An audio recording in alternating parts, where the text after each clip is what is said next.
सबको मसीह में जय मसीह की। मैं विश्वास करता हूँ कि आप अच्छे हैं, भले चंगे हैं और परमेश्वर के काम को अपने जीवन में देख रहे हैं। और मैं विश्वास करता हूँ कि आज के वचन से परमेश्वर आपसे बात करेगा। आज का जो वचन है यूहन्ना 20 उसका 24 से 30 में से है।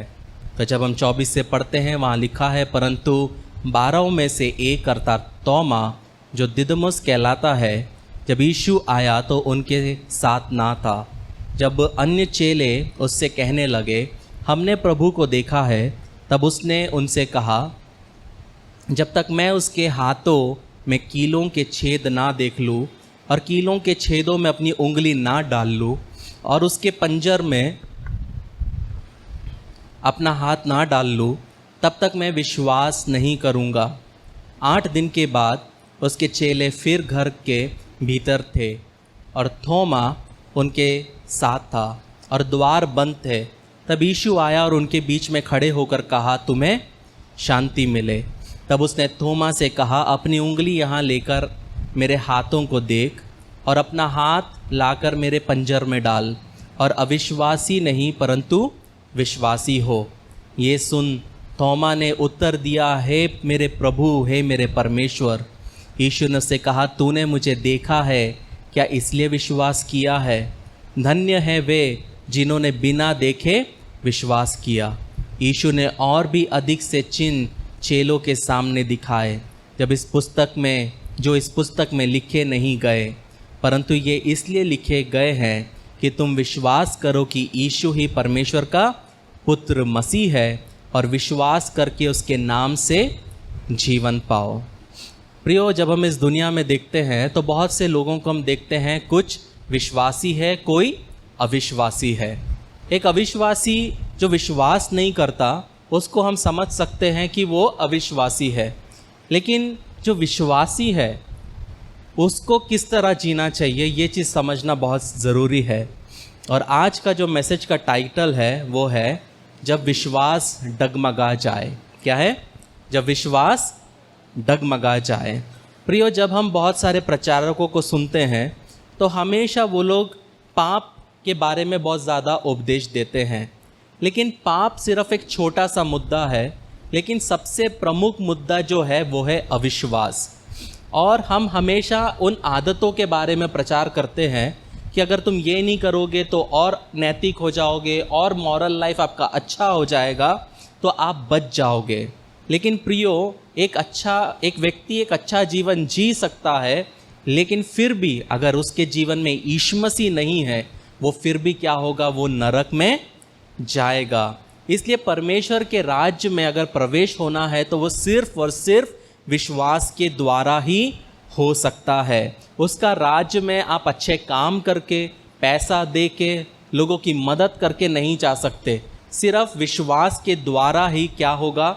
हम उसके राज्य में प्रवेश कर सकते हैं। इसीलिए हम देखते हैं कि बहुत से लोग हैं जो अविश्वास करते हैं, अविश्वास में जीते हैं। वो हमारे सुसमाचार के ऊपर हंसते हैं, हमें इंटरनेट पे ट्रोल करते हैं, हर तरह की कोशिश करते हैं कि हमारी और बदनामी को कर सके।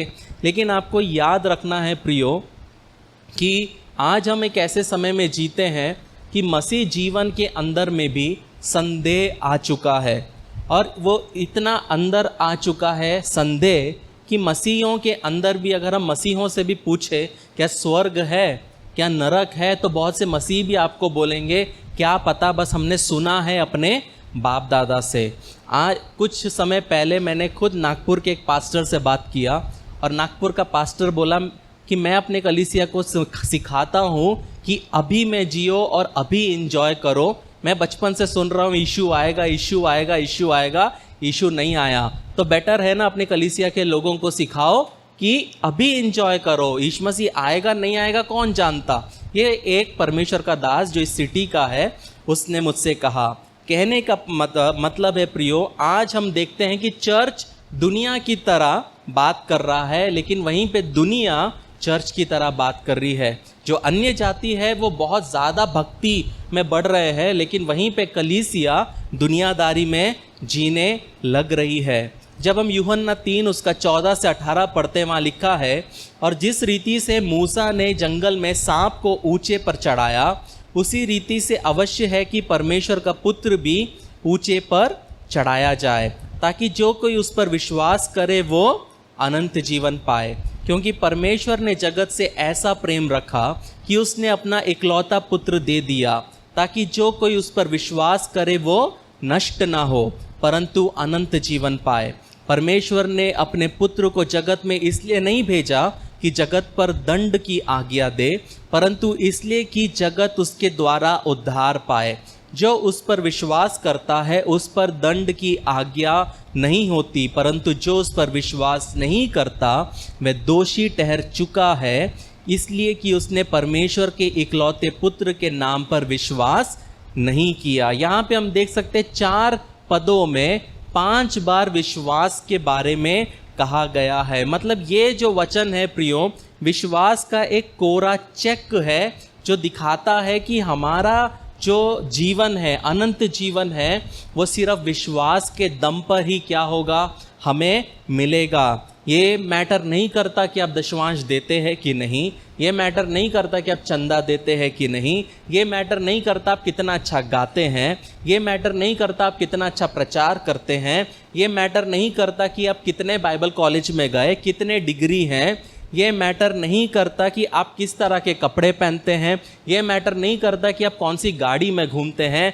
मैटर क्या करता है प्रियो, वचन कहता है जो विश्वास करेगा वो नाश ना होगा। कहने का मतलब है कि एक ही स्टैंडर्ड है। वो स्टैंडर्ड क्या है प्रियो? सिर्फ और सिर्फ विश्वास के द्वारा ही हमारा उद्धार है। कहने का मतलब है प्रियो, विश्वास जो है वो स्वर्ग का मुद्रा है, स्वर्ग का पैसा है विश्वास। कहने का मतलब अब्राहम ने परमेश्वर पे विश्वास किया और ये उसके लिए धार्मिकता गिना गया। परमेश्वर ने अब्राहम से इनडायरेक्टली कहा, मैं जानता हूं कि तू धर्मी नहीं है, परंतु यदि तू मुझ पर विश्वास करेगा तो मैं तेरा विश्वास को ले लूंगा और तुझे अपनी धार्मिकता को दे दूंगा।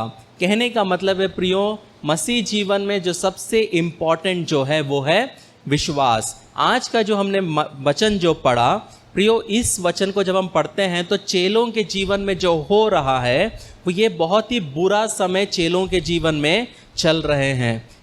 प्रियो, जब बुरा वक्त चलता है तो यीशु मसीह पे, परमेश्वर पे विश्वास करना बहुत आसान होता है। जब बुरा समय चलता है बिना बोले हम प्रार्थना करने लग जाते हैं, बिना बोले हम उपवास करने लग जाते हैं, बिना बोले हम बाइबल पढ़ने लग जाते हैं। क्यों? क्योंकि बुरा समय है। लेकिन अच्छे समय में हमें विश्वास की आवश्यकता नहीं होती। यदि हमारा 1 साल का बिजली का बिल भर दिया जाए, रेंट भर दिया जाए, खाने का बिल्स भर दिया जाए, हमें बिल्कुल भी विश्वास की ज़रूरत नहीं होगी। क्यों? क्योंकि सब चीज़ अच्छे से टेक केयर हो चुका है।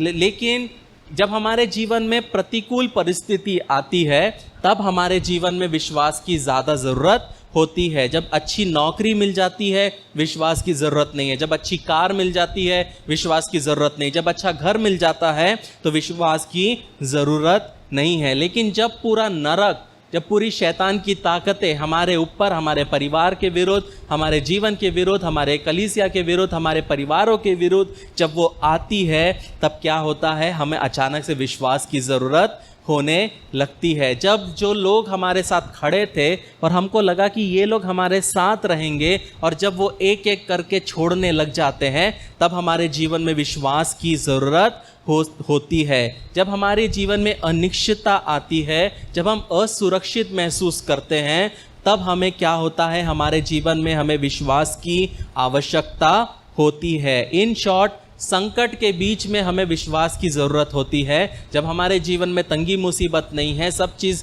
स्मूथ से चल रहा है, परमेश्वर कौन, प्रार्थना क्यों करना, बाइबल क्यों पढ़ना, सब चलता है, इग्नोर करो, ये हमारा एटीट्यूड हो जाता है। लेकिन यहाँ पे जब हम ये वचन जब हम पढ़ते हैं, खास तौर से एक चेला है, उसका नाम है थॉमस, और यहाँ पे थॉमस के जीवन में, साथ में पूरे चेलों के जीवन में क्या हो रहा है, एक विश्वास के संकट में वो लोग हैं, एक फेथ क्राइसिस से होके वो लोग गुजर रहे हैं। ये जो 12 लोग थे जो यीशु मसीह के चेले थे, उन्होंने क्या किया? यीशु मसीह पे विश्वास किया। उन्होंने अपनी नौकरियां छोड़ दी, उन्होंने अपने बिजनेस को बंद कर दिया, उन्होंने अपने परिवारों को छोड़ के वो यीशु मसीह के पीछे चलने लगे। मछुआरे जो मछली पकड़ना जानते थे, टैक्स कलेक्टर जो उसका अच्छा जॉब था जहाँ पे उसकी लाइफ सेट थी, ऐसे अलग अलग वर्ग से लोगों ने क्या किया? सब कुछ छोड़ के यीशु मसीह का अनुसरण करने लगे और हजारों मील पैदल चलना उनको सही लगा। और वो यीशु मसीह के साथ क्या किए? चलते चलते चलने लगे। और उनको क्या लगा कि वो यीशु मसीह को समझ गए। उनको लगा कि यीशु मसीह एक राज्य लेके आ रहा है। यीशु मसीह अब क्या करेगा? कुछ ही समय में जो रोमी साम्राज्य है उसको यीशु मसीह हरा देगा और पृथ्वी पे यीशु मसीह का राज होगा। और इन 12 चेलों को क्या लगा? जब यीशु मसीह का राज होगा तो हम भी यीशु मसीह के बगल की सीट में बैठेंगे। जब यीशु मसीह संसद को बनाएंगे तो कम से कम एक सीट है, कम से कम एक चीफ मिनिस्टर तो यीशु मसीह मुझे बना ही लेंगे। जितना कमाना है मैं तब कमा लूंगा। जब सत्ता आएगी यीशु मसीह के पास, तब जो मैंने खोया है उससे 10 गुना मैं क्या करूंगा? मैं कमा लूंगा। लेकिन जब यीशु मसीह का मरने का समय के पहले धीरे धीरे यीशु मसीह की बातें क्या हुई? थोड़ी सी बदलने लगी और यीशु मसीह अजीब अजीब बातें करने लगे। यीशु मसीह थोड़ा भ्रमित होकर बातें करने लगे और यीशु मसीह अपनी मौत के बारे में ज़्यादा बात करने लगे। और ये चीज़ चेलों को थोड़ा सा अनकंफर्टेबल करने लगा। जैसे यीशु मसीह ने कहा, इस मंदिर को ढा दो और 3 दिन में मैं इसे खड़ा कर दूंगा। जब हम यूहन्ना 2:19 पढ़ते वहाँ पे देखते हैं। फिर यीशु मसीह कहते हैं कि जब तक एक गेहूं का दाना भूमि में पड़कर मर नहीं जाता, क्या होता है? वह अकेला रहता है, पर वह जब वह मर जाता है तो बहुत फल लाता है। यूहन्ना 12:24। तो ये सब सुन के ये चेले जो है ये थोड़े से क्या हो गए?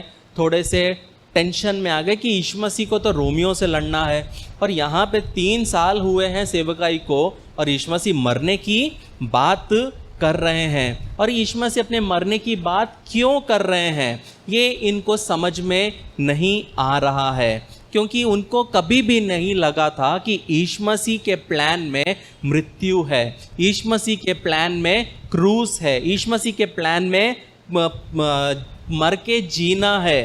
तो यहाँ पे इनका जो नज़रिया था, जो यीशु मसीह के चेले थे, इनका नज़रिया यीशु मसीह के साथ रहते हुए भी बहुत अलग था। इन्होंने जो तैयारी की थी, जो समझ के साथ वो यीशु मसीह से जुड़े, वो बहुत ही अलग था, क्योंकि उनके समझ में नहीं आया कि यीशु मसीह मृत्यु के बारे में बार बार क्यों बात कर रहे हैं। वहीं पे जब यीशु मसीह गेत्समनी में थे और जब गेत्समनी में यीशु मसीह थे तो यही चेले क्या कर रहे थे? ये यीशु मसीह को बड़बड़ाते हुए सुन रहे थे और यीशु मसीह को सुन रहे थे कि यदि तू चाहे तो इस कटोरे को मेरे पास से हटा ले, तो भी मेरी नहीं परंतु तेरी ही इच्छा पूरी हो। गेत्समनी के बगीचे में यीशु मसीह तीव्र पीड़ा में थे, दुख महसूस कर रहे थे, जिसके परिणाम स्वरूप उनका जो स्वेट है, उनका जो पसीना है, वो खून बन के क्या हो रहा था? उनके माथे से ज़मीन पे गिर रहा था।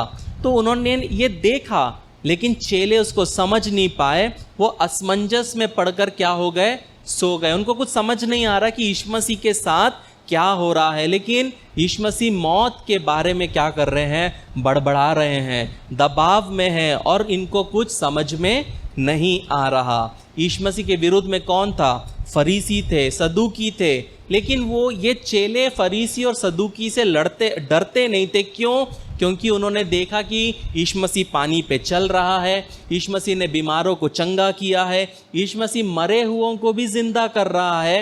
यीशु मसीह ने किस तरह पानी को शराब में बदल दिया, उस यीशु मसीह ने किस तरह बर्तिमियास जो अंधा था उसको कैसे उसकी आंखें खोल दी। तो वे जानते थे कि यीशु मसीह जिनके साथ वो चलते हैं, उठते हैं, बैठते हैं, यीशु मसीह के पास में क्या है? शक्ति है। यीशु मसीह के पास में ताकत है। लेकिन जब यीशु मसीह को पकड़े लोगों ने, फरीसी और सदूकियों ने जब पकड़ा यीशु मसीह को, तो ये चेले थोड़े असमंजस में पड़ गए, क्योंकि यहाँ पे यीशु मसीह बदल गया। यहाँ पे यीशु मसीह अब क्या नहीं कर रहा? अब मुंह नहीं खोल रहा। और उनको समझ में नहीं आ रहा कि यीशु मसीह ऐसा कैसे होने दे सकते हैं। और उनके अंदर में एक नेगेटिव थॉट्स आने धीरे धीरे लग गए। और यीशु मसीह के पास शक्ति होते हुए भी वो अचानक से मेमने में तब्दील हो गया और यीशु मसीह एक भी शब्द किसी को भी नहीं कहा। वहाँ पे वो सैनिक लोग यीशु मसीह को एक छोटे लड़के के जैसे घसीट के एक जगह से दूसरे जगह लेके जाते हैं, लेकिन यीशु मसीह कुछ नहीं कहते। वहाँ पे यीशु मसीह को एक गुलाम के जैसे यीशु मसीह को वो लोग मारते जाते और इस हद तक मारते कि यीशु मसीह की जो अंतड़ियाँ थी वो अंदर से बाहर लटकने लग जाती है, लेकिन फिर भी यीशु मसीह कुछ नहीं बोलते। अब मारने के बाद उनके ऊपर क्रूस की सज़ा हो जाती है। अब बेचारे यीशु मसीह इतना सहने के बाद, भूखे रहने के बाद यीशु मसीह क्रूस को उठा के गोलगता के पास लेके जा रहे हैं, लेकिन यीशु मसीह फिर भी कुछ नहीं कह रहे। और जब उनको पता है कि वो क्रूस पे लेके जा रहे हैं, हर एक यहूदी ने अपने जीवन काल में लोगों को क्रूस पे लटका हुआ देखा है, और ये शिष्यों को भी पता है कि यीशु मसीह क्रूस में लेके जाके कोई और क्रूस पे नहीं चढ़ने वाला, बल्कि क्रूस पे कौन चढ़ेगा? मेरा यीशु मसीह। तो वो एक असमंजस में पड़ गए। अधिकांश जितने शिष्य थे उन्होंने यीशु मसीह को क्या कर दिया? उन्होंने यीशु मसीह को छोड़ दिया। पतरस जो यीशु मसीह का राइट हैंड था, यीशु मसीह को इनकार करके चला गया कि मैं यीशु मसीह को कभी नहीं जानता। और पतरस ने ऐसा क्यों किया? क्योंकि पतरस डर गया था, क्योंकि वो एक नॉर्मल था, क्योंकि यीशु मसीह को वो मारने की तैयारी कर रहे थे। यीशु मसीह को इंटरोगेशन के लिए नहीं बुलाया था, लेकिन यीशु मसीह को मारने की तैयारी कर रहे थे। वो प्रेशर पतरस और उस चेलों के ऊपर में क्या हुआ? हावी होने लगा। और जब दबाव का समय चल रहा था तो ये थॉमस ही था, वो क्या बोलता है? जब हम यूहन्ना 11:16 पढ़ते हो, बोलता है आओ हम भी उसके साथ मरने को चले। सब शिष्य क्या है? डर के बैठे हैं, लेकिन थॉमस बोलता है, जब दबाव आया तो थॉमस बोलता है कि आओ हम भी उसके साथ मरने को चले।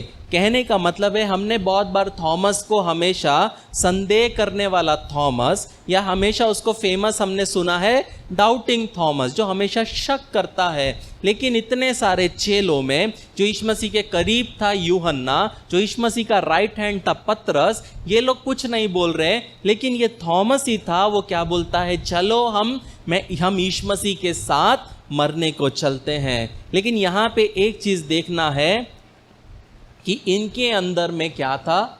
संदेह आने लगा। जब थॉमस ने ये बोला तब उसके अंदर में संदेह नहीं था, लेकिन जब यीशु मसीह बिना कुछ बोले समझे क्रूस उठा के जाने लगे, धीरे धीरे इनके अंदर में क्या हुआ? थोड़ा थोड़ा डर उनके अंदर आने लगा। और जब मामला और भी बदतर कब हो गया? जब उन्होंने यीशु मसीह को पीटने लगे, यीशु मसीह के कपड़े उतार दिए, और एक मेमना जिस तरह कसाई के सामने खड़ा रहता है, वैसे ही यीशु मसीह कोई जवाबी हमला नहीं करते और यीशु मसीह कुछ नहीं कहते। इतने चमत्कार करने वाले यीशु मसीह, पानी पे चलने वाले यीशु मसीह, बोलने से तूफान को बंद करने वाले यीशु मसीह, वो वहाँ पे एक क्या हो जाते हैं? एक ऐसे व्यक्ति बन जाते हैं कि उनके पास मानो कोई शक्ति ही नहीं है। और यीशु मसीह को क्रूस पर क्या कर दिया जाता है? चढ़ा दिया जाता है। लेकिन एक बात हमेशा याद रखना, यीशु मसीह को उन्होंने क्रूस पर नहीं चढ़ाया, यीशु मसीह ने खुद हमारे लिए जान को दिया, उस लकड़ी पे जिसको खुद यीशु मसीह ने बनाया था।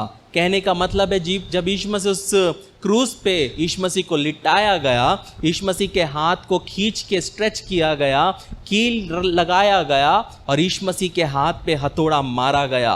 तो जब हथौड़ा मारा गया तब खून के फव्वारे उसके हाथ से निकलने लगे। रोमी सैनिकों ने अपने हाथ को चौड़ा किया और फिर उसके दोनों पैरों को पकड़े, और पैरों को पकड़ने के बाद फिर से पकड़ के साथ में रखा, लंबा 9 इंच का कील रखा, और फिर से क्या किया? हथौड़ा उठा के फिर से मारा। और क्या हुआ? फिर से वहाँ खून के छींटे इधर उधर जाने लगे।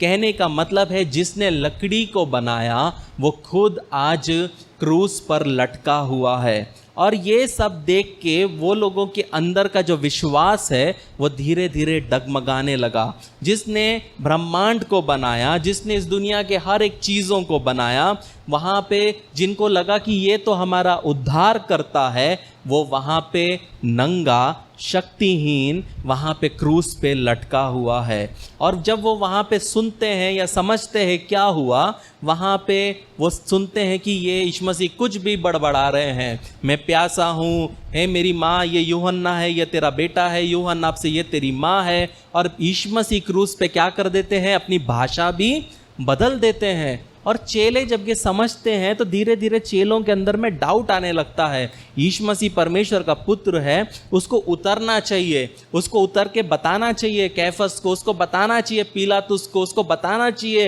हेरोद को कि मैं जीवित परमेश्वर का पुत्र हूँ। लेकिन यीशु मसीह वहाँ पे क्रूस पे खड़े होके दूसरे भाषा में बोलते हैं, एली एली लमा शप्तनी। और ये शब्द का मतलब है, मेरे परमेश्वर तूने मुझे क्यों छोड़ दिया।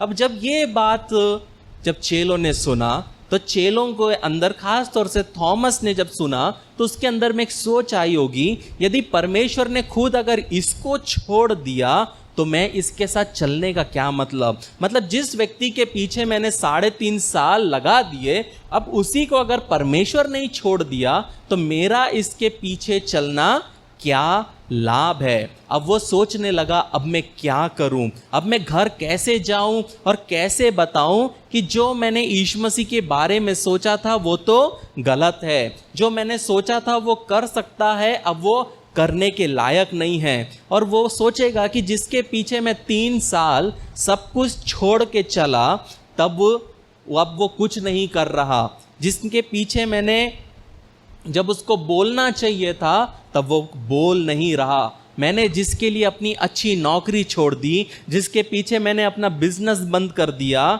मैं कैसे समझाऊंगा अपनी पत्नी को, मैं कैसे समझाऊंगा अपने बच्चों को, मैं कैसे समझाऊंगा अपने साथ के रिलेटिव्स को कि जिस व्यक्ति के इर्द गिर्द में 3 साल रहा, जिसके साथ मैं उठा बैठा और खाया, जिसको मुझे लगा कि ये मसीहा है, एक अपराधी के तरह वो मार दिया गया। और जो शिष्य थे वो क्या हुए, डर कर एक कमरे में बंद हो गए, ये सोच के कि अगर इन्होंने हमारे पास्टर को ही मार दिया तो वो तो हमें भी मार देंगे। और खुद कमरे में क्या हो गए, वो बंद हो गए। और जब ये छुप के बैठे हैं तो न्यूज़ आती है, क्या तुमको पता है कि तुम्हारा चेला यहूदा इस्करियोती उसने क्या किया, वो आत्महत्या उसने कर लिया, उसने तो फांसी लगा ली। फिर कुछ दिनों के बाद फिर से अफवाहें उड़ने लगती है, तुमको पता है कि यीशु मसीह के शव को क्या किया, लोगों ने चुरा लिया।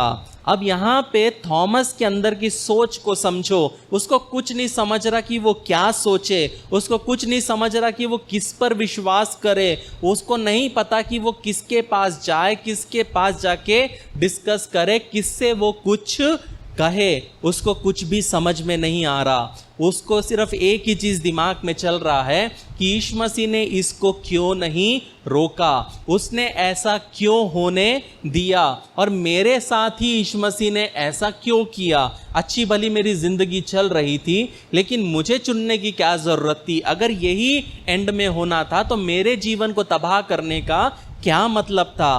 प्रियो, जब हमारे जीवन में संकट आता है, खास तौर से विश्वास में संकट आता है, तो हमारे जीवन में भी एक वर्ड आता है, वो है क्यों। इंग्लिश में वाई। तुमने मेरे बच्चे को क्यों उठा लिया, मेरी माँ अचानक से क्यों मर गई, मेरे पिताजी अचानक से क्यों मर गए, मैं जब तेरे लिए हर दिन संडे आती थी, हर एक वो चीज़ करती थी, तूने मेरी बेटी को क्यों उठा लिया, तूने मेरे बेटे को क्यों उठा लिया। यदि परमेश्वर मेरे पक्ष में था तो मेरी अच्छी नौकरी क्यों चली गई, यदि परमेश्वर मेरे पक्ष में था तो मेरा बिजनेस परमेश्वर ने क्यों बंद कर दिया, यदि परमेश्वर मेरे पक्ष में था तो हर एक जो काम मैंने विश्वास में चालू किया वो लॉस में क्यों चला गया। और यहाँ पे एक क्या हो गया, संदेह थॉमस के अंदर में धीरे धीरे आने लगा। उसको समझ नहीं आ रहा था कि उसके अंदर में संदेह क्यों आ रहा है। लेकिन जब यीशु मसीह उठे तब यीशु मसीह उन 10 शिष्यों के पास गए। जब हम यूहन्ना 20 उसका 19 पढ़ते हैं, वहाँ लिखा है उसी दिन जो सप्ताह का पहला दिन था, संध्या के समय, जब वहाँ वे द्वार जहाँ चेले थे यहूदियों के डर के मारे बंद थे, तब यीशु आया और उनके बीच में खड़ा होकर उनसे कहा, तुम्हें शांति मिले। जब यहाँ पे शिष्य लोग बंद दरवाजे के अंदर डर के बैठे हैं, यीशु मसीह जब कब्र से उठते हैं, यीशु मसीह इन 10 चेलों के पास में जाते हैं। एक चेला ऑलरेडी मैटर्स को अपने हाथ में लेके आत्महत्या करके ख़त्म हो चुका। दूसरा चेला वहाँ पे नहीं है, कौन? थॉमस, जो संदेह से भर गया है। और ये जो 10 है, ये 10 क्या है? डर के, बंदी गृह से डर के क्या हो चुके हैं? ये लोग यहाँ बैठे हुए हैं, इनका विश्वास खोया नहीं है, लेकिन वो क्या है? हमने जो वचन पढ़ा, वो यहूदियों से डर कर बैठे हैं। उनको लगा ये तो भूत है। लेकिन क्या होता है जब हम लूका 24 उसका 40 पढ़ते हैं, वहाँ पे हम देखते हैं कि यीशु मसीह जब आते हैं तो वहाँ लिखा है, ये कहकर उसने उन्हें अपने हाथ पांव दिखाए, और जब आनंद के मारे उनको प्रतीति ना हुई, वे आश्चर्य करने लगे, तो उसने उनसे पूछा, क्या तुम्हारे पास कुछ भोजन है? उन्होंने उसे भुनी हुई मछली का टुकड़ा दिया, उसने लेकर उनके सामने खाया। यहाँ पे शिष्य लोगों को लगा ये तो भूत है, लेकिन कुछ ही समय पे यीशु मसीह क्या बोलते हैं? तुम्हारे पास कुछ खाने को है। मतलब एक आत्मा के जैसे वो शरीर जो परमेश्वर ने यीशु मसीह को दिया, वो आत्मा के जैसे दीवार के अंदर से भी निकल गए और साथ में 2 मछली भी खा लिए। तो यहाँ पे शिष्यों के अंदर और कंफ्यूजन बढ़ गया कि हो क्या रहा है। अगर ये आत्मा नहीं है और इसके पास शरीर भी है खाने का, वो सब कंफ्यूजन में शिष्य लोग हैं। लेकिन वहाँ पे कौन नहीं है? थॉमस नहीं है। तो जब यूहन्ना 20 उसका 24 से जब हम पढ़ते हैं, वहाँ पे लिखा है, परंतु 12 में से एक अर्थात थोमा जो दिदुमुस कहलाता है, जब यीशु आया तो उनके साथ ना था। जब अन्य चेले उससे कहने लगे, हमने प्रभु को देखा, तब उसने उनसे कहा, जब तक मैं उसके हाथों में कीलों के छेद ना देख लूं और कीलों के छेदों में अपनी उंगली ना डाल लूं और उसके पंजर में अपना हाथ ना डाल लूं, तब तक मैं विश्वास नहीं करूंगा। 8 दिन के बाद उसके चेले फिर घर के भीतर थे और थोमा उनके साथ था और द्वार बंद थे। तब यीशु आया और उनके बीच में खड़े होकर कहा, तुम्हें शांति मिले। यहाँ पे जब यीशु मसीह चेलों के बीच में आया, 8 दिन पहले थॉमस नहीं था और वो कमरे में नहीं था। और यहाँ पे हम देखते हैं कि यीशु मसीह उन 10 के लिए विश्वास को बढ़ाने के लिए वो कमरे के बीच में आता है, लेकिन वहीं पे थॉमस नहीं है। मतलब थॉमस के अंदर में दुविधा में है, संदेह में है। वो सोच रहा है, क्या मुझे फिर से वो चर्च में जाना चाहिए कि नहीं? अभी तक मैं उनके साथ था, लेकिन वो कुछ काम नहीं किया। वहाँ पे तो मेरी जान को भी क्या है? मेरे जान को भी खतरा है, मेरे नाम को लोग बदनाम कर सकते हैं। क्या मुझे अब भी वो उन चेलों के पास जाना चाहिए? क्या मुझे अब भी पतरस के साथ में रहना चाहिए? वो उस दुविधा में है जब यीशु मसीह वहाँ पे आते हैं।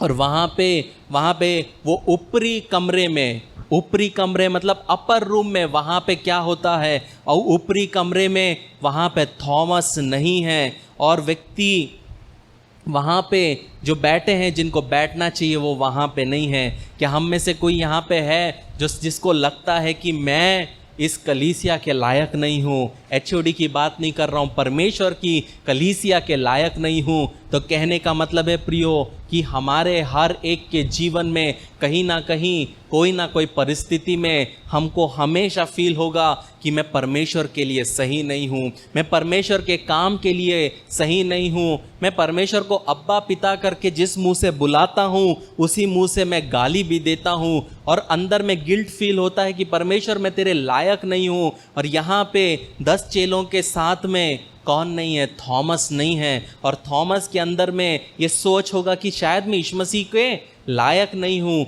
इसलिए ये नेगेटिव थॉट्स मेरे अंदर में आ रहे हैं। इसलिए मैं जब मुझे बताया गया कि यीशु मसीह जिंदा हो चुके हैं, लेकिन मेरे अंदर में विश्वास नहीं है कि मैं एक्सेप्ट करूँ कि हाँ वो जीवित हो चुके हैं, मेरे मुंह से अविश्वास के शब्द निकल रहे हैं। वहीं पे जब कमरे में नहीं आया तो वहाँ पे दूसरे भाई बहनों के बीच में भी क्या हुआ होगा, चर्चा हुआ होगा। हमारा भाई थॉमस हो सकता है विश्वास से धीरे धीरे पीछे हट रहा है। क्यों? क्योंकि अब वो चर्च सर्विस में नहीं आ रहा है। अब वो हम संतों के बीच में उठना बैठना उसने क्या कर दिया है, कम कर दिया है। अब वो ऊपरी कमरे में भी वो नहीं आ रहा है। लेकिन यहाँ पे एक चीज़ समझना है प्रियो, थॉमस उनमें से सिर्फ एक व्यक्ति था जिसने बोला कि आओ हम यीशु मसीह के साथ जाकर मरे। लेकिन जब खून उड़ने लगा, जब यीशु मसीह के शरीर से रक्त बहने लगा और जब उनको समझा कि जिसके पीछे हम फॉलो कर रहे हैं अगर उसका खून उड़ रहा है, अगर उसके कमर और उसके शरीर के टुकड़े लटक रहे हैं, अगर ये उसका हाल हो सकता है तो ये मेरा भी हाल हो सकता है। उनके जीवन में धीरे धीरे क्या हुआ, विश्वास की कमी होने लगी। इसलिए बहुत ज़रूरी है प्रियो, अपने जीवन में एक चीज़ हमेशा याद रखना, उन लोगों से हमेशा सावधान रहना जो बड़ी बड़ी क्या करते हैं, वायदे करते हैं। क्यों? क्योंकि कई बार बड़े बड़े लोग वायदे तो करते हैं, लेकिन प्रियो जब वो वायदे को निभाने की बात आती है, जब वफादारी को दिखाने की बात आती है, वो क्या होते हैं प्रियो, वो वहाँ से हट जाते हैं और वो चले जाते हैं। क्योंकि प्रियो वायदे को निभाना छोटी बात नहीं है। लॉयल्टी आज के टाइम में बहुत महंगा शौक है। वो समय के अनुसार क्या होता है, बदलता है। वो समय के अनुसार लोगों की लॉयल्टी आपके साथ में बदलेगी। जब तक उनका फ़ायदा है वो आपके साथ रहेंगे, लेकिन जैसे ही फ़ायदा निकल जाएगा एक टिश्यू पेपर के जैसे वो आपको क्या करेंगे, उठा के फेंक देंगे। लेकिन आपको समझना है कि जब तक आप पानी के ऊपर चलोगे लोगों की लॉयल्टी आपके साथ रहेगी। जब तक आप 5 रोटी और 2 मछली के द्वारा 25,000 लोगों को खिलाओगे, लोगों की लॉयल्टी बनी रहेगी। जब लोग आपको होसैना होसैना करके आपको बढ़ाएंगे, लोगों की लॉयल्टी आपके साथ रहेगी। लेकिन वफादार कौन रहेगा? जब आपको सूली पर चढ़ाया जाएगा। यहाँ पे हम देखते हैं कि थॉमस को नहीं पता था कि यीशु मसीह के साथ क्या होने वाला है, और धीरे धीरे उनकी लॉयल्टी, उनकी वफादारी कम होने लगी। जब हम 27वां वचन पढ़ते हैं, वहाँ पे जब यीशु मसीह आते हैं, वहाँ पे लिखा है, तब उसने थोमा से कहा, अपनी उंगली यहाँ लाकर मेरे हाथों को देख और अपने हाथ लाकर मेरे पंजर में डाल, और अविश्वासी नहीं परंतु विश्वासी हो। ये सुन थोमा ने उत्तर दिया, हे मेरे प्रभु, हे मेरे परमेश्वर।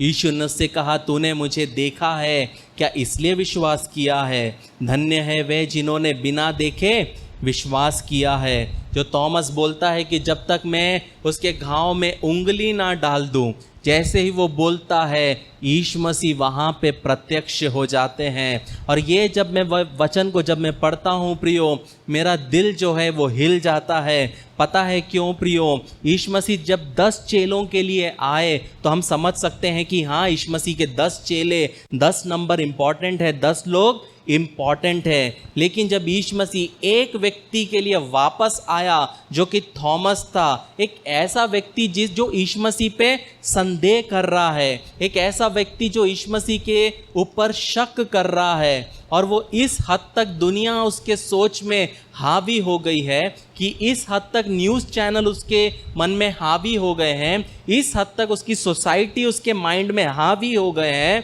कि यीशु मसीह सच में जीवित है, वो भी वो विश्वास नहीं कर पा रहा है। लेकिन यीशु मसीह उस अविश्वासी के लिए, यीशु मसीह उस व्यक्ति के लिए जिसके अंदर में अविश्वास से वो भरा है, यीशु मसीह आया है। वो पता है किसको दिखाता है प्रियो? वो मुझे दिखाता है, वो आपको दिखाता है कि जब हमारे जीवन में कठिन परिस्थिति होते हैं और हमारे अंदर में अविश्वास आता है और हम परमेश्वर को बोलते, क्या सच में तू है भी कि नहीं? मैं यहाँ पे रो रही हूँ, मेरा घर उजड़ रहा है, मेरा परिवार उजड़ रहा है, मेरा जॉब मेरे हाथ से जाने वाला है, मेरा बिजनेस मेरा खत्म होने वाला है, क्या तू ऊपर से देख भी रहा है? तो भी परमेश्वर हमें छोड़ता नहीं है। ये संघर्षों के बावजूद पर यीशु मसीह वो कमरे में आते हैं। संघर्षों के बावजूद वो एक ऐसे व्यक्ति के लिए कमरे में आते हैं जो उस पे विश्वास उसका टूट जाता है। यहाँ पे एक चीज़ समझना है प्रियो, अक्सर हम ऐसे परमेश्वर के दासों को देख सकते हैं प्रियो, जिसमें यहाँ पे जो यीशु मसीह ने किया वो उनमें आपको नहीं दिखेगा। बहुत से परमेश्वर के दास आपको अपने मुकुट दिखाएंगे, आपको अपने ताज दिखाएंगे। बहुत से परमेश्वर के दास आपको अपनी सफलताएं दिखाएंगे। बहुत से परमेश्वर के दास आपको अपनी डिग्रियां दिखाएंगे। बहुत से परमेश्वर के दास आपको ट्रॉफियां दिखाएंगे। बहुत से परमेश्वर के दास जो पुरस्कार उन्हें मिला है वो पुरस्कारों को दिखाएंगे। लेकिन ऐसे बहुत से कम दास होंगे प्रियो जो अपने घाव को दिखाएंगे। यीशु मसीह थॉमस को बोलते हैं, अगर तेरे लिए मुझे नंगा भी होना पड़े, तू मेरे पंजर को देखना चाहता है ना, तू मेरे शरीर में लगे हुए घाव को देखना चाहता है ना, अगर तेरे लिए मुझे ये कपड़ा भी क्यों ना उतारना पड़े, मैं दिखाऊंगा, क्योंकि तू मेरे लिए क्या है, मूल्यवान है। कहने का मतलब है प्रियो, परमेश्वर के लिए और यीशु मसीह के लिए सुंदर दिखना इम्पॉर्टेंट नहीं है। यीशु मसीह के लिए इम्पॉर्टेंट है कि आपका विश्वास उसमें और मजबूत होना चाहिए। इनडायरेक्टली यीशु मसीह थॉमस को और चेलों को बोल रहे हैं कि जब मेरा चेहरा साफ था, जब मेरे शरीर में कोई घाव नहीं थे, तब मेरे साथ तुम चले, लेकिन अब मेरे जीवन में घाव है, अब मेरे जीवन में तुमको कमियां दिख रही होगी, मेरा चेहरा पहले के जैसा नीट एंड क्लीन आपको नहीं दिख रहा होगा, लेकिन समझ लो कि मेरे घाव के साथ तुमको चलना सीखना होगा। कहने का मतलब है प्रियो कि जब एक व्यक्ति सच्चाई से चलता है, जब एक व्यक्ति ईमानदारी से चलता है, वो कभी भी सिर्फ आपको अपनी अच्छाई नहीं दिखाएगा, लेकिन वो आपके अपने जीवन के घाव को दिखाएगा। राहुल ने देखा है मुझे ज़मीन पे लेट के उल्टियाँ करते हुए, राहुल ने देखा है मुझे कि किस तरह मैं अपने लाइफ में सफ़र करता हूँ। पता है उसको मैंने वो क्यों दिखाया? क्योंकि उसको हमेशा ये नहीं दिखना चाहिए कि मेरा पासबान फिट है, मेरे पासबान बहुत अच्छे हैं। राहुल को वो चीज़ें पता है जो आपने कभी सोचा नहीं। क्यों? क्योंकि मेरा सिर्फ पॉजिटिव साइड ही आपको देखना ज़रूरी नहीं है, मेरा नेगेटिव साइड भी देखना ज़रूरी है। तो ही आपका विश्वास मेरे जीवन में, अपने जीवन में मेरे प्रति में क्या हो सकता है, बढ़ सकता है। लेकिन अगर आपको एक व्यक्ति के घाव को देखना है तो आपको उतना करीब में जाना भी बहुत ज़रूरी है। यीशु मसीह रोड पे खड़े होके नहीं बुलाए कि आओ आओ मेरे पंजर को देखो, आओ मेरे हाथ के घाव को देखो। नहीं, यीशु मसीह चेलों के पास गए। क्यों? क्योंकि ये वो चेले हैं जो 3.5 साल दुख में सुख में यीशु मसीह के साथ रहे, जो 3.5 साल यीशु मसीह जब चले तो हर एक सामान को अपने ऊपर लाद कर वो यीशु मसीह के साथ चले। ये वो लोग हैं, जब यीशु मसीह मीटिंग करके आते थे तो ये वो लोग थे जो यीशु मसीह को प्रोटेक्ट करते थे। यीशु मसीह के दुख में, यीशु मसीह के सुख में हमेशा यीशु मसीह को क्या करते थे, संभाल के रखते थे। यीशु मसीह थॉमस को बुलाते हैं, इधर आ बेटा, इधर आ, ये ले ये वो छेद, उंगली डाल के देख, ये ले ये वो पंजर, इसमें उंगली डाल के देख। मैं वहाँ पे चाहता तो मैं उस सूली में से उतर सकता था, मैं वहाँ पे चाहता तो मैं लड़ सकता था, लेकिन पता है मैं क्यों नहीं लड़ा? पता है मैं क्यों कुछ नहीं बोला? क्योंकि मुझे जिंदा होना था। क्योंकि अगर मैं जिंदा नहीं होता तो तुम समझ नहीं पाते कि जो तुझके तेरे अंदर में आएगा वो इस संसार से बढ़कर है। कहने का मतलब है प्रियो, हमारे जीवन में प्रश्न आएंगे, हमारे जीवन में भ्रम आएगा, हमारे जीवन में अनिश्चितता आएगा, हमारे समय में, हमारे जीवन में भय आएगा। लेकिन आपको एक चीज़ समझना है प्रियो, जब विश्वास डगमगा जाए, हमेशा एक चीज़ याद रखना, वो आएगा, वो आपसे बात करेगा। हमारे जीवन में कठिन परिस्थितियां आएंगे प्रियो, हमारे जीवन में दुख वाले परिस्थितियां आएंगे। ऐसी परिस्थितियां आएंगे जब आपको लगेगा परमेश्वर तू है भी कि नहीं। ऐसी परिस्थितियां आएंगी और आपको ऐसे लोग आपके जीवन में शैतान लाएगा जो प्रभु में 30 साल से 40 साल से हैं, और उनके मुख से वो बुलवाएगा, किसको पता स्वर्ग है या नरक। लेकिन आपका विश्वास कभी भी डगमगाना नहीं प्रियो, क्योंकि यीशु मसीह के आने को समय है। लेकिन जिस तरह यीशु मसीह ने थॉमस के विश्वास को दृढ़ किया, वो आपके भी विश्वास को दृढ़ करेगा। बहुत से लोग यीशु मसीह के पास आते हैं क्योंकि उनको अपना काम निकालना है, अपने प्रॉब्लम में से निकलना है। लेकिन जब यीशु मसीह के साथ चलने की बात आती है, जब यीशु मसीह के लिए जीने की बात आती है, जब यीशु मसीह के लिए अपनी लहू बहाने की बात आती है, तब बहुत से लोग थॉमस के जैसे अटारी पे आना बंद कर देते हैं।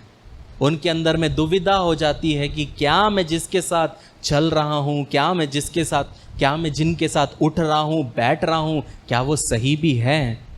लेकिन याद रखो प्रियो, जब आपके जीवन में संकोच आए, जब आपके जीवन में दुविधा आए, याद रखना है जिस तरह यीशु मसीह ने थॉमस के लिए वो वापस आया, और अकेला थॉमस यीशु मसीह के लिए बहुत इंपॉर्टेंट था। पता है क्यों? क्योंकि ये जो थॉमस था ना, ये फट्टू था। जब चेले लोगों ने मिलके डिसाइड किया कि कौन से देश में कौन जाएगा, तब थॉमस के लिए क्या हुआ? एशिया आया, इंडिया आया। थॉमस बोला कि मैं नहीं जाऊंगा इंडिया, वहाँ के लोगों को तो तुमको पता है, मैं नहीं जाऊंगा इंडिया। यीशु मसीह ने उसको दर्शन दिया, लेकिन फिर भी थॉमस बोला मैं नहीं जाऊंगा। फिर पता क्या हुआ? थॉमस को बेच दिया गया और एक राजा ने थॉमस को खरीदा। और पता है वो राजा थॉमस को कहाँ लेके आया? सीधा इंडिया। और जब वो इंडिया में आया, तब राजा ने उसको पैसे दिए कि तुझे मेरे लिए एक मंदिर बनाना है। पैसे लिया, गरीबों को बांट दिया। और थॉमस जब राजा देखने आया तो थॉमस बोला ये मंदिर नहीं है, मेरा मंदिर ऊपर बन रहा है। और कुछ समय के बाद थॉमस को छोड़ दिया। और थॉमस के द्वारा परमेश्वर ने इंडिया में बहुत बड़े बड़े कार्य किए। बोला जाता है कि थॉमस ने 7 कलीसियाओं की स्थापना की, और थॉमस के द्वारा अनेक लोग विश्वास में आए। जब सुबह लोग जाके सूर्य को पानी डालते थे, थॉमस बोलता है वहाँ जाके, तुम्हारा पानी परमेश्वर कबूल नहीं कर रहा, इसलिए वो पानी नीचे जा रहा है, मेरा परमेश्वर मेरा पानी को कबूल करेगा। और विश्वास में वो पानी लेके ऊपर फेंकता था, नीचे आता नहीं था पानी। इस तरह के चिन्ह और चमत्कार के द्वारा थॉमस ने इंडिया में मद्रास के जगह पे बहुत सेवकाई की। एट दी एंड जब वो एक हिल के ऊपर, पर्वत पे जब वो प्रार्थना कर रहा था, उसको भाले से भेद कर उसको मार डाला गया। पहले उसको वहाँ दफनाया गया, आज के समय पे थॉमस इटली के जगह पे उसके शव को वहाँ पे गाड़ा गया। कहने का मतलब है थॉमस आप और मैं हैं। हम भी थॉमस के जैसे जब वो बोलता है तो हम जाने से इनकार करते हैं, लेकिन एट दी एंड वो भी यीशु मसीह के जैसे विश्वास के लिए मारा गया। कहने का मतलब है प्रियो, हमारे अंदर भी प्रश्न आएंगे, हमारे अंदर भी क्वेश्चंस आएंगे। सोसाइटी क्या बोलेगी, लोग क्या बोलेंगे, मेरे मामा चाचा काका क्या बोलेंगे, मेरा परिवार क्या बोलेगा। लेकिन हमेशा एक चीज़ याद रखना, कोई व्यक्ति आपके लिए नहीं मरा, आपके पापों के लिए, हमारे पापों के लिए यीशु मसीह मरा है। तो मैटर सिर्फ एक ही चीज़ करता है, लोग हमें एक्सेप्ट करें या ना करें, लोग हमें पसंद करें या ना करें, जो मरा है मेरे खातिर उसके लिए मैं जीऊँगा। परमेश्वर इन वचनों से आशीषित करे। हालेलुया, आमीन। तो आप विवाह के लिए आगे कदम बढ़ाने को तैयार हैं? बधाई। इससे पहले कि आप अपनी शादी के दिन की तैयारी में जुट जाएं, योजना बनाएं और परेशान होने लगें, एक सबसे महत्वपूर्ण बात न भूलें, आपकी शादी। एक अध्ययन के अनुसार विवाह पूर्व परामर्श या वैवाहिक थेरेपी पूरा करने वाले जोड़ों में तलाक की संभावना 31% तक कम होती है और कोर्टशिप टू मैरिज इसमें आपकी मदद करता है। हमारे कोर्स और पाठों में विवाहित जीवन के संघर्षों, वास्तविकताओं और रोजमर्रा की दिनचर्या जैसे कई विषय सम्मिलित किए गए हैं। इस कार्यक्रम पर कई जोड़ों का भरोसा रहा है जो जिंदगी के इस नए स्तर पर जाने के लिए तैयार हैं। लेकिन इसके लिए सिर्फ हमारी बात को ही न माने, आप अपना पहला पाठ मुफ्त सीख सकते हैं। एक बार जब आप कोर्टशिप टू मैरिज के साथ रजिस्ट्रेशन करते हैं तो आप हमारी 30 दिन की मनी बैक गारंटी द्वारा भी सुरक्षित रहते हैं और आप तैयार हैं एक सुखी वैवाहिक जीवन के लिए। courtship2marriage.com पर आज ही अपना पहला लेसन शुरू करें।